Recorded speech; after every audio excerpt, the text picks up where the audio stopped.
Welcome, I'm Anutama, and today I'm going to show you how I sprout barley grain for my cow.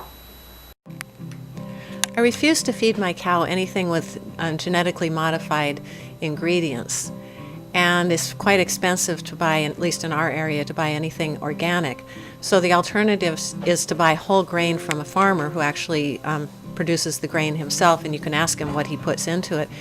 In our case, we have a neighboring farmer who is certified organic and has a reasonable price to buy barley. So what I do is I have a 3-day sprouting protocol that I use for my barley. Every day, all 3 buckets need to be, twice a day, need to be turned over, which is what I'm doing right here.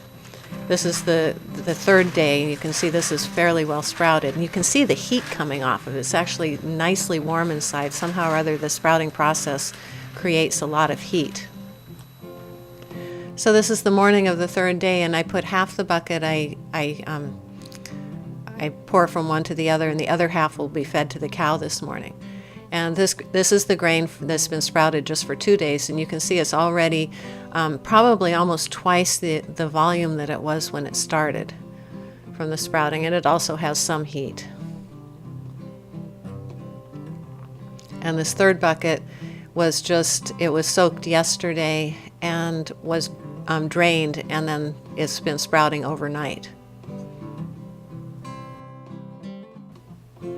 We do this sprouting in we call it a breezeway. It's an area between the house and the garage, and it's not heated. And so what I have underneath the buckets is, I think it was actually a pan for people that raise rabbits to catch the droppings. But we put a little hole in it so that it can drain into the sink, so that I can pour water through the buckets as they're sprouting. We found that if we only water it once a day, it works better, because you're always fighting the possibility of mold developing. I do have a hose set up here that I could actually just hose down the grain, but I've chosen instead to use the buckets and just pour water over it. It's warm water. I use both hot and cold just so that it'll happen faster, and I also think it helps the grain sprout faster. I'm doing this in the winter, and overnight it never gets freezing in there, but it probably gets down into the 30s. And what I found when it started to get cold at night was that the grain didn't sprout very well. So our kitchen door is right close to these buckets, and I move the buckets in during the day, and also during the night I've been moving the buckets in to keep them warmer so they sprout better. We keep our barrel of grains right outside our back door, and every day the amount of grain that I go through for Kalindi, my milk cow, for Bhakti the baby, and we also give a little bit of grain to Dee, my horse. So we go through about 2.5 gallons of barley grain per day. So I bring in my 2.5 gallons, and there it is in the white 5-gallon bucket. I covered it with the warm water, and that will sit out there here in the breezeway where it's cold all day. And the other thing that I give my cow, I realized she wasn't getting quite enough protein with just the grain, so I looked around to see what I could buy that was non-GMO, and this is called Chaffé. It's a fermented alfalfa product of non-GMO alfalfa. It smells wonderful. It's slightly moist, and it's very expensive. I give the cow approximately 5 pounds of this per day.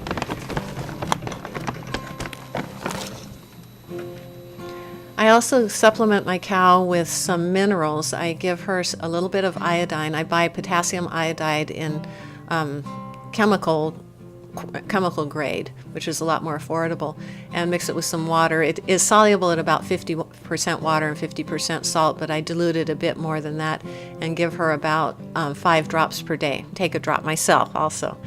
Additionally, I give her some calcium tablets, which I have to grind up because otherwise I have to stuff it down her throat. Because she's had milk fever, it seems like she needs extra calcium. And I also give her a little bit of borax. I just use the detergent enhancer borax, which is just a mined mineral, and helps. Borax is a mineral which helps somebody absorb calcium. For some reason, even though all the other animals just love this chaff hay, Kalindi doesn't care for it. So I have to be real careful to mix the grain and the chaff hay together to make sure that she'll eat it. And then when I get out to the barn, I put a little bit of it in a dish so that her baby Bhakti can have some. And she comes in to eat that first, and it helps her stay there. Right now, she's not real happy about nursing Bhakti anymore. Bhakti is 6 months old, and according to her mom, I think she's about ready to get weaned.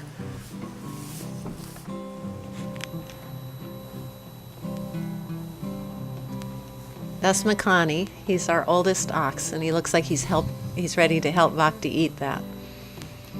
So the next thing I do is let Kalindi come in and nurse her baby for a few minutes before I milk her.